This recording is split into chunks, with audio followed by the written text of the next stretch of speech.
బాబు జగన్ అసలు పూర్తి భిన్నం. ఇద్దరూ కూడా చంద్రబాబు గారు రాష్ట్ర ప్రయోజనాల కోసం పనిచేస్తే జగన్ కేసీఆర్ ప్రయోజనాల కోసం పనిచేశారు అని చెప్పి నాడు తెలుగుదేశం. అదే సందర్భంలో చంద్రబాబు నాయుడు కేసీఆర్తో రాపో కోసం మెయింటైన్ చేశాడు, ఆయన కేసుల కోసం ఆయన కాళ్ళు పట్టుకున్నాడు, ఆంధ్రాకి నాశనం చేశాడని చెప్పి జగను ఇట్లా మాట్లాడుకున్నటువంటి సందర్భాలు ఉన్నాయి. కానీ ఇద్దరూ కూడా ఆంధ్రాకు ప్రయోజనాల కోసం తెలంగాణకి నష్టపరిచారంటూ హరీష్ రావు చెప్పుకొస్తున్నారు.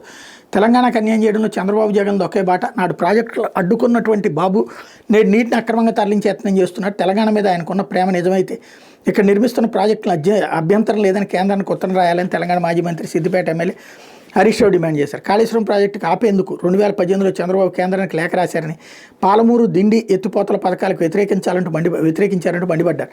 రాష్ట్ర ప్రభుత్వ నిర్లక్ష్యం, కేంద్రంలోని బీజేపీ పక్షపాత ధోరణి వల్ల తెలంగాణకు తీవ్ర అన్యాయం జరుగుతోందన్నారు. సీఎం రేవంత్ రెడ్డి కేంద్రాన్ని ఎదిరించే ధైర్యం లేదని, చంద్రబాబును ప్రశ్నించే దమ్ము లేదని విమర్శించారు. తెలంగాణలోని సిద్దిపేటలో బుధవారం నిర్వహించిన మీడియా సమావేశంలో హరీష్ రావు మాట్లాడారు. బనకచెర్ల ప్రాజెక్టు ద్వారా సముద్రంలో కలిసి నీళ్లు తీసుకుపోతే తప్పేంటని చంద్రబాబు అన్న ఎంతవరకు సమంజసం? సదరు ప్రాజెక్టుతో 200 టీఎంసీలను గోదావరి నుంచి పెన్నా బేసిన్కి తరలించే ప్రయత్నాన్ని అంగీకరించం. ఇప్పటికే పెన్నా బేసిన్లో ప్రాజెక్టులు కట్టి నదీ పరివాహక ప్రాంతం బయట కృష్ణా జలాలు తీసుకుపోయి వాడుతున్నారు. ఉమ్మడి ఏపీలో ముందస్తుగా ప్రాజెక్టులు కట్టి అన్యాయం చేశారు. అందుకే తెలంగాణ ఉద్యమం పుట్టింది. బచావ్ ట్రిబ్యునల్ గోదావరిలో 1480 టీఎంసీలను ఉమ్మడి ఏపీకి కేటాయిస్తే అప్పటి ప్రభుత్వాలు జీవోల ద్వారా 968 టీఎంసీలను తెలంగాణకు కేటాయించిన వాడకంలో ఇప్పుడు 200 టీఎంసీలు దాటలేదు.